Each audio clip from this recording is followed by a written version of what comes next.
Għalkemm mhumiex fiżikament ħfief kif kienu 30 sena ilu u nnifsu xi ftit iktar batut, selezzjoni ta' plejers illi naqxu l-istorja tat-tim tar-Rabat Ajax xorta irnexxilhom joħolqu spettaklu f'turnament triangolari b'risq il-Hospice Movement.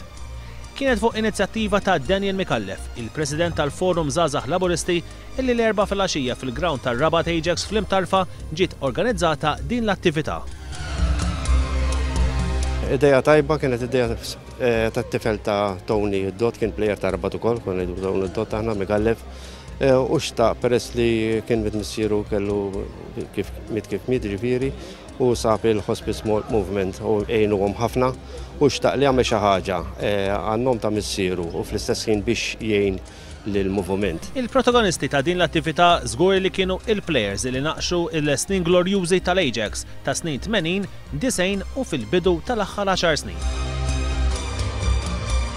Din hija xi ħaġa sabiħa ħafna, speċjalment din li ħanamlu ġabranka aħna l-plejers bejnietna. Xi ħaġa li kull sena wkoll sabiħa, hija mhux faċli, imma nnexxiet li issa nilagħbu, nieħdu gost, dik l-importanti.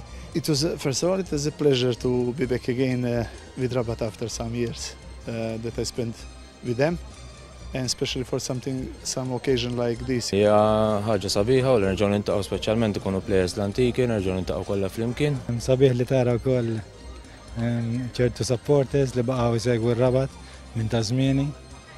U naħseb għal dik li ħanamlu għal-Hospice hija ħaġa sabiħa ħafna wkoll. Hija okkażjoni sabiħa l-fatt li wara tant żmien niltaqgħu u dana jawgura tajjeb għax il-kuntatt sfortunatament ma' żmien jintilef, għal okkażjoni bħal dawn nerġgħu niltaqgħu ftit nġeddu naqra l-memorji. Preżenti għal din l-attività kien hemm fost l-oħrajn id-deputat Laburista Gavin Gulija.